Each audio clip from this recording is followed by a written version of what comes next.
Good evening. The program of choices comes to you from the beautiful city of Georgetown, Guyana.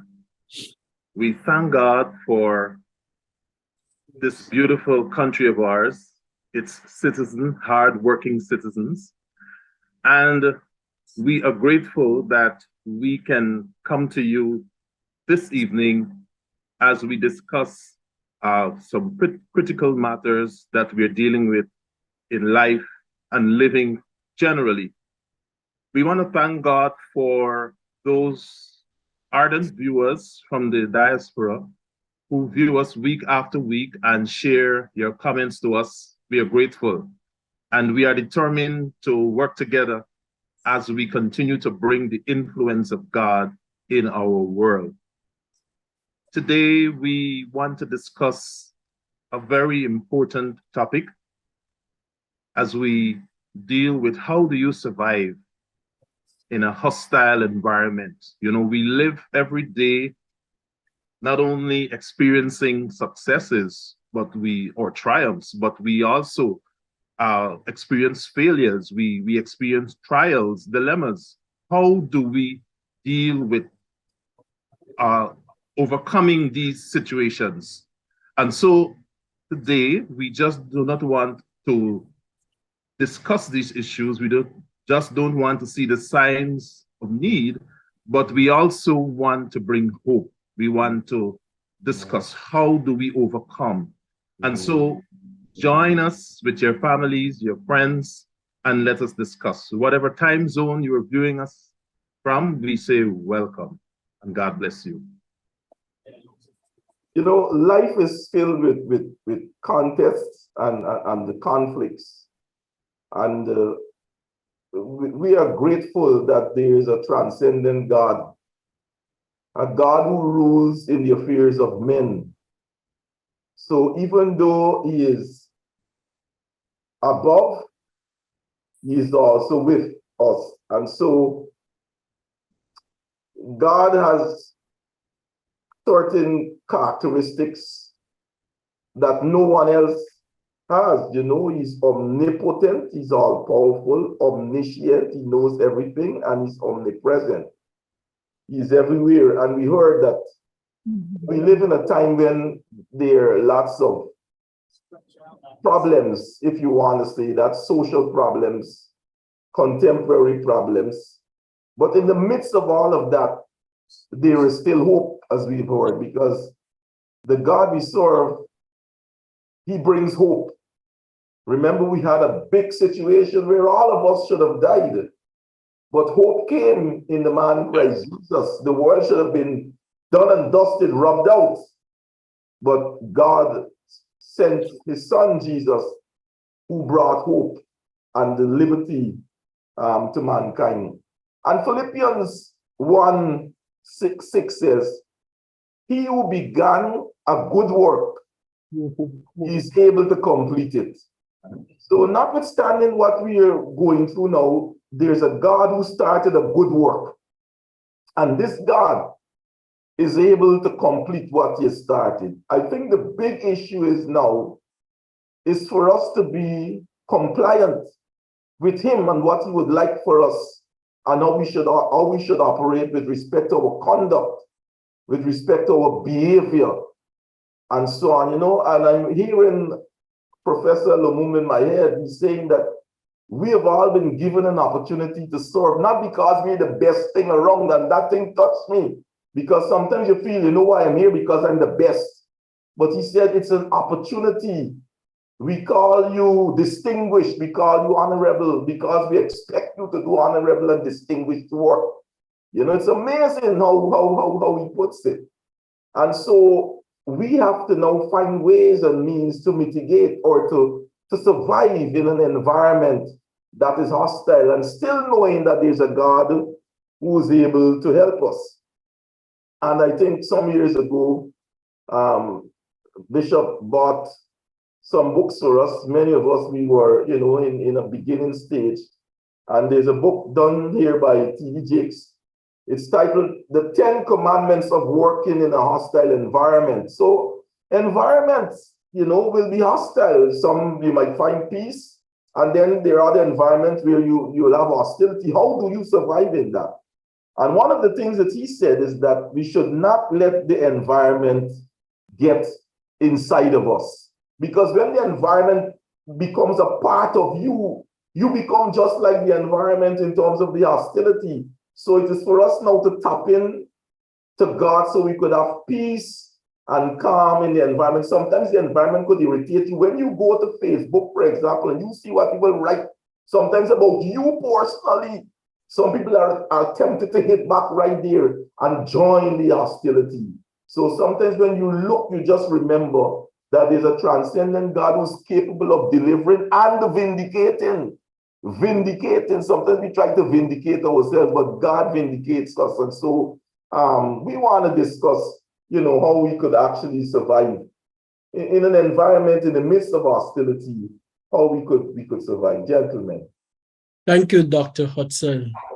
I have been stimulated by your introductory comments, especially on the theme of surviving or doing more than just surviving, living, and doing more than just living with a purpose.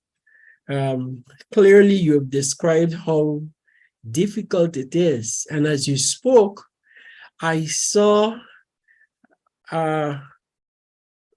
I saw the concept of how ships sailing on a sea or on water, how they need to ensure that the water remains on the outside. For when the water gets on the inside, the ship is no more. And it tells me that there is a necessity to allow, while we need the environment to do all that we are called to do not allow the environment to swallow us up or to get on the inside. And that is a deliberate attempt. It is a strong personal decision that is necessary to ensure that we not just survive, but we live. And hence, I want to encourage all of us at the very outset to set your mind towards ensuring that I will live and not die so that I can fulfill the purposes of God. The toxicity in our environment, we have to ensure that we keep it out. Poison, we have to keep that out of our system. I like the analogy you just used, Rev, that a ship sailing needs that water to sail, to move from point A to point B, to point C, to point Z. But that water, while it produces an opportunity for travel, can become an enemy if it gets inside. Our means of communication, as we seek to communicate with each other, can become corrupted if we have that kind of the environment, the issues, the toxicity of the environment to get inside of us. You argue with people who love you, who you love. You fight with people who feed you. You become disagreeable, and you become a person with so much potential. You're vexed every day. You're increasing the level of your stress. And because we impact people within our sphere of influence, you can poison them also. I grew up in a village where we could pick neighbors' fruits, mango, guava, tamarind, whatever fruit, banana. We used to do a lot of bush cook, and we had a police sergeant named Sergeant Barry, and he developed his entire backyard where he did greens. I don't know how Sergeant Barry found time to do that, but we could look over in his backyard. He had okra, boro, balange, he had limes, he had every conceivable thing needed for a bush cook. So as boys in the village, we visited Sergeant Barry's backyard without his permission many times. And I'm saying that we were boys in the village doing that. And I'm sure most villagers, people who live in village, have visited without invitation their neighbor's backyard or front yard, wherever those things are. But now people brandish cutlass, people brandish weapons to deal with these pranks that little boys do all around the world. Yes. The thing about it is, if the environment becomes poisonous, God help us, if we allow that poison to get inside of us, and we will implode. I was reading early this morning about that submersible that went down to view the Titanic. And there are all kinds of the final result is not out, but people are writing what happened. And that is a tragedy. They were using the water, but the pressure outside there, I'm a layman, I don't understand these things, but it imploded. Why? The end result is death. And even as we think about this, there are lots of you who don't share our view of religion, but you serve in the public domain, and you understand that development comes with sacrifices and pain. You understand that. And it can be derailed. People who lack patience end up arguing with everybody. Development, while it is necessary, it must come with respect. We must respect each other as humans. And we must avoid that road of arrogance as we roll out development. We can learn so much from all around us. So please, I like T.D. Jakes' comment. Keep the environment, that toxic environment, out of your life. You'll be able to negotiate and live life. That is so true, Bishop. And one of the things we have to do is we have to show people a better way. And by bringing hope, we have to let people know that there is hope. And I believe one of the ways we can do that is by sharing our personal stories. Human beings are action-oriented. They want to know what could be done. And sometimes we have to hazard our lives, our experiences, the sacrifices that we have made. Let people know that where we're at today, it was not always like that. Some of us failed exams several times. Some of us lost our jobs. Some are even going through challenges in marriages, in finding a job, all those things. We have to share with people, let them know that this thing is possible. Do not allow the environment to become a part of you. You know, it is said that we cannot influence what we avoid. And so it is important for us not just to see the problem, but we must see the solution. We must be able to bring to bear, bring to influence what we know, what we have gone through, and people can be inspired by our lives. People can be inspired by our stories and will say, yes, this man is for real. And if God, the God who's above the sun, he said, he's able to do exceeding abundantly above all that we could ask or think, according to the power that worketh in us. He's able to do. We like to see action. God, the God who's above the sun, is actively involved in our daily lives. And oh, how we need to tap into him. and bring to bear the solutions that is so needed in our world today. So don't be discouraged, don't give up, but allow those challenges to propel you to your destination, to be a wind, sort of, to push you into your purpose and into overcoming some of these current realities that you're facing. And you can look back thereafter and encourage somebody and say, well, yes, I went through this. And if I have gone through it, you also can come through. What a blessing we are.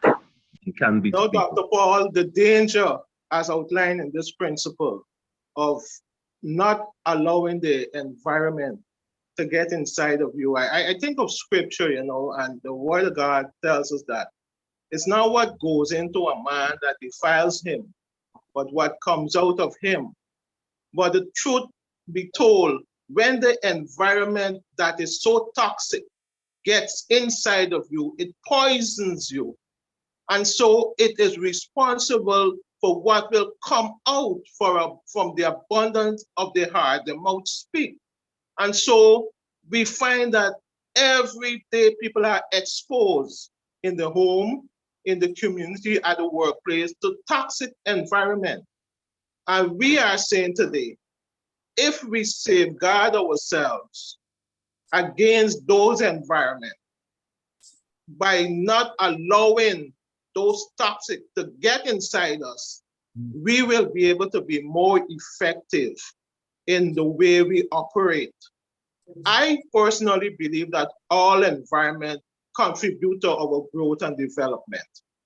But when we allow it to take a hold of us and to so take control of our inner being, we can become better ourselves and we can become rebellious to systems.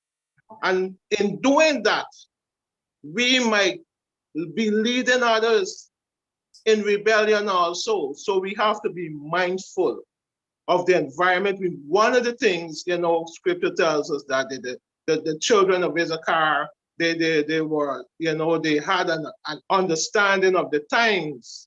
And if we have an understanding of what is happening around us, I think we will be better prepared to respond accordingly to what is happening around us. Program, we have at least two sociologists, and they can deepen what I'm about to say. As we interact with our environment, sometimes we believe it might be better. For me, sometimes I feel it would be better to have an environment of stones. As stones don't talk back, stones don't react, they are just there. But our environment and interaction is with people. Let us take, for example, we live in a home. And people can use stones. People can use stones. So we are conscious of that. And because of that kind of environment, people are people. You and I have to make that deliberate attempt not to allow the toxic or the toxicity to get in on the inside. You have the children, for example, and you give a strong instruction, and then they respond, say things that you may not anticipate them saying. You could react, or a child, mommy said something that you really didn't like. You could react. You have to make that deliberate attempt. That's the point I'm making. Thank you very much, Rev, for that. You know, I'm thinking, Bishop, I don't know if you remember, years ago, we had a leaders retreat, and the theme of the leaders retreat was transforming followers into leaders and leaders into agents of change.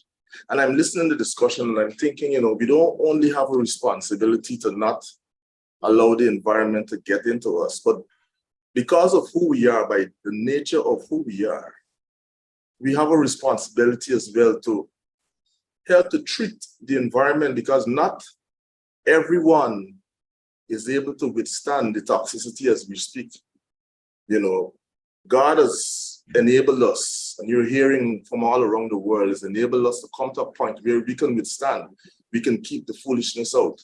But what about us now going back by the grace of God, not in our own strength, of course, and helping to treat the environment? I'm thinking about Daniel as we look, for a scriptural base and a character that really followed through with this concept. He was able to withstand the pressure of a toxic environment, and at the same time, as a result of who he was able to bring to bear his considerable influence and help to change the status quo, help to change the structure. Obviously, it's not something that happens, right away, but with diligence and with serious intentionality, I believe our responsibility can move from us protecting ourselves, not just us protecting ourselves, but helping to treat the environment so that we can see change and so that we can all continue to, live a productive life. I was looking at Nehemiah with the change with the enemy inside and not the enemy outside, with with Tobias and his next partner. If that kind of toxins get inside of us, it's hard to come out. We have to really drink a lot of water to get that out. You have to fight. You have to fight. That's why we don't go down to UNO. And he heard about it, and he just decided to stay safe. Everything will be okay. Excellent. Stay safe. In a toxic environment, it's incredibly important to realize that we're also a part of a community. So as you take a position, if you decide that, this is an environment that I have to stay and survive. It's not a situation where I could escape or a situation where I could remove myself from. If it's a situation that you have to stay in, sometimes you have to realize that some of the persons that are on the journey with you have to be protected. So as you seek your own refuge within that toxic environment, as you fortify your own space, don't position yourself to such a fortified place where you're insulated from everyone.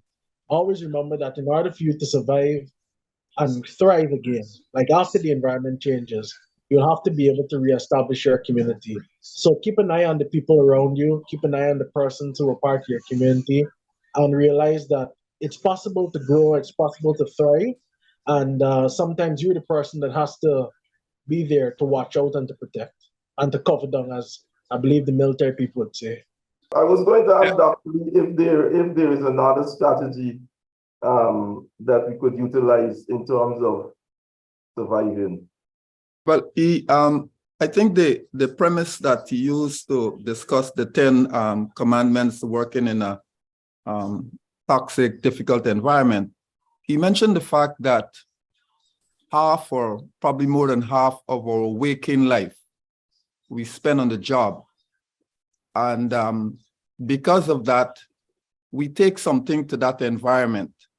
And the point he made also is that how do we work with difficult people?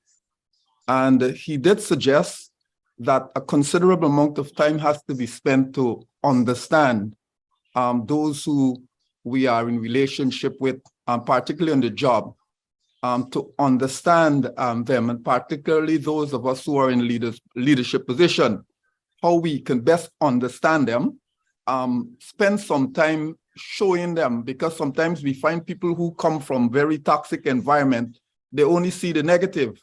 And so you have to spend quite a lot of time to get them to understand and to see that there is a better way and that there is hope if they can only align themselves to a different perspective concerning life.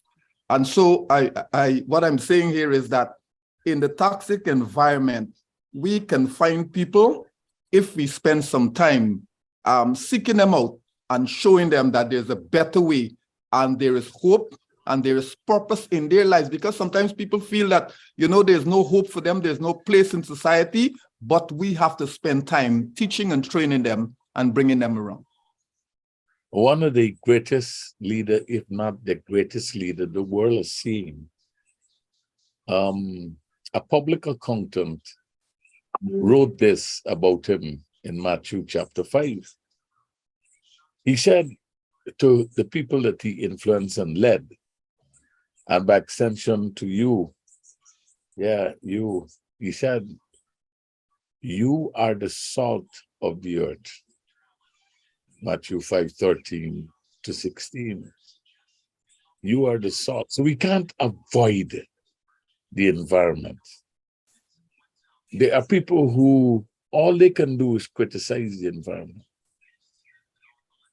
just thus adding bitterness, adding anger, adding fuel in the fire then. But he challenged his disciples that we are not part of the problem. We are the solution. And we must go into the environment and be salt and light in that environment. We must also be careful that we do not become corrupted by the environment, that we do not become a part of the problem. And so whoever you are, your position might be the most senior position, not only in a company, but in a region. Your position might be a critical one, dealing with children that you don't even know, because you hold a position of authority. You may have political responsibility. You may have religious responsibility. You may have social responsibility, responsibility on the field of sports. You're taking your entire delegation from your country to a foreign land. Don't bring back a report about who did what, blah, blah, blah, blah, blah. Bring back a report that says we were able to make a change. We brought a positive influence to a very bad situation. As we attempt to negotiate environments that are very toxic, be salt, be light, preserve what is good, defend what is good, ensure that the structures and the systems are not overcome. And as we said at the beginning, the pain that you could experience in development, those who are salt as leaders will project hope.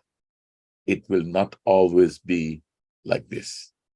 There's not only light at the end of the tunnel, but the light is here. From the set of choices, God bless you. We'll see you next week. Bye-bye.